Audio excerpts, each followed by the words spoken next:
हिमाचल प्रदेश के पूर्व स्वास्थ्य मंत्री रामलाल ठाकुर द्वारा भाजपा राष्ट्रीय अध्यक्ष व केंद्रीय स्वास्थ्य मंत्री जगत प्रकाश नड्डा व एम्स अस्पताल बिलासपुर पर लगाए गए आरोपों को लेकर नैना देवी से विधायक रणधीर शर्मा ने पलटवार किया है। विधायक रणधीर शर्मा का कहना है कि कांग्रेस के पूर्व मंत्री रामलाल ठाकुर ने एम्स के शिलान्यास को रेत बजरी के पूजन की नौटंकी करार दिया था, जबकि पूर्व विधायक बंबर ठाकुर ने इसके उद्घाटन पर प्रधानमंत्री नरेंद्र मोदी को काले झंडे दिखाने की अनुमति मांगी थी। साथ ही उन्होंने कहा कि कांग्रेस के नेता चाहते ही नहीं थे कि बिलासपुर में एम्स बने। बेहद कम समय में एम्स की सफलता को वो लोग पचा नहीं पा रहे हैं। कांग्रेस की सरकार बनने के बावजूद उन्हें पूछा तक नहीं जा रहा है। यही वजह रही कि आपस में 36 का आंकड़ा रखने वाले इन नेताओं को हाथ मिलाने का दिखावा करने पर मजबूर होना पड़ा। साथ ही विधायक रणधीर शर्मा ने कहा कि भाजपा के राष्ट्रीय अध्यक्ष एवं केंद्रीय स्वास्थ्य मंत्री जगत प्रकाश नड्डा जब भी बिलासपुर आते हैं वो अपने गृह जिला को हमेशा कोई न कोई बड़ी सौगात देकर जाते हैं। इन सुविधाओं से बिलासपुर व हिमाचल के अन्य जिलों के साथ ही पड़ोसी राज्यों के लोग भी लाभान्वित होंगे। बिलासपुर में एम्स के तेजी से हो रहे विकास व विस्तार से कांग्रेस नेता बौखला गए हैं। बौखलाहट में आधारहीन बयानबाजी करके वो जनता के बीच हंसी के पात्र बन रहे हैं।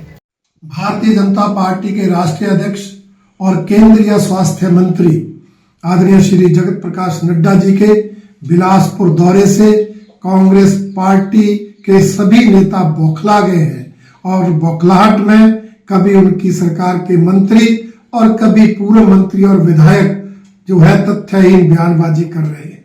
आज बिलासपुर में जिस तरह से पूर्व मंत्री और पूर्व विधायक ने जो प्रेस कॉन्फ्रेंस की है, जिस तरह से धुर विरोधी इकट्ठे होकर प्रेस कॉन्फ्रेंस में आए हैं, इससे उनकी बौखलाहट प्रदर्शित होती है। जहां तक नड्डा जी के दौरे की बात है, वो जब जब बिलासपुर आते हैं नई सौगात लेकर आते हैं। इस बार भी बिलासपुर आए तो उन्होंने बिलासपुर में अमृत फार्मेसी का उद्घाटन किया। उन्होंने 31 करोड़ से पैक्ट सिटी और स्पेक्ट सिटी का शुभारंभ किया। उन्होंने यहाँ पर विश्राम सदन का भूमि पूजन किया। उन्होंने वायरोलॉजी रिसर्च लैब का शिलान्यास किया। इस तरह की सौगातें बिलासपुर को दी है जिसको कांग्रेस के नेता पचा नहीं पा रहे, इसलिए भ्रामक बयानबाजी करके जनता को गुमराह करने का प्रयास कर रहे हैं। जहां तक एम्स की बात है, मैं स्पष्ट करना चाहता हूं, एम्स सिर्फ और सिर्फ भारतीय जनता पार्टी की सरकारों की देन है। 2014 में जब आदरणीय मोदी जी की सरकार केंद्र में बनी थी, तब पहले ही बजट में जो 11 एम्स देश में दिए गए थे, उसमें हिमाचल को आदरणीय नड्डा जी और अनुराग जी ने एम्स दिलवाया था। और हिमाचल में एम्स कहां खुले, उसके लिए हमने जिलाधीश बिलासपुर के माध्यम से यहाँ की जमीन के कागज दिए थे, मेमोरेंडम दिया था, और उसमें की वीरभद्र सरकार ने उसी जमीन को केंद्र को जो है वो रिकमेंड किया था। और केंद्र में उसमें तक बने स्वास्थ्य मंत्री श्रीमान जगत प्रकाश नड्डा जी ने वहां पर एम्स खोलने के रास्ते को प्रशस्त किया था, जिसके फलस्वरूप 3 सितंबर 2017 को वहां पर शिलान्यास हुआ था। परंतु वीरभद्र सरकार ने शिलान्यास होने के बाद भी वन भूमि की एनओसी नहीं दी, फॉरेस्ट क्लियरेंस नहीं कराई, जिसके कारण वहां पर काम शुरू नहीं हो पाया। भारतीय जनता पार्टी की हिमाचल में सरकार बनी, जयराम ठाकुर जी मुख्यमंत्री बने, तब जाकर फॉरेस्ट की क्लियरेंस हुई, तब जाकर भूमि पूजन करके निर्माण कार्य शुरू हुआ। मैं ये भी कहना चाहता हूं कि निर्माण कार्य 5 साल में पूरा किया गया। 5 साल में इतने बड़े एम्स हॉस्पिटल का काम पूरा होना एक बहुत बड़ी उपलब्धि। कांग्रेस नेताओं को तो इसकी सराहना करनी चाहिए, परंतु वो आलोचना के लिए आलोचना करने के अपनी आदत से मजबूर होकर उसकी आलोचना कर रहे हैं।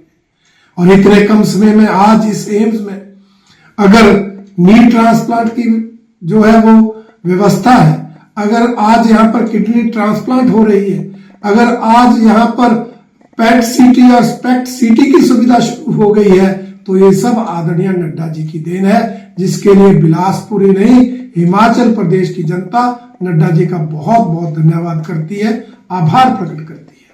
और जहां तक पार्टी के कार्यालयों की बात है, भारतीय जनता पार्टी के लाखों कार्यकर्ता, लाखों समर्थक अपनी कमाई में से आर्थिक सहयोग करते हैं, और उस आर्थिक सहयोग के आधार पर हम जमीन खरीद कर वहां पर अपना कार्यालय बनाते हैं।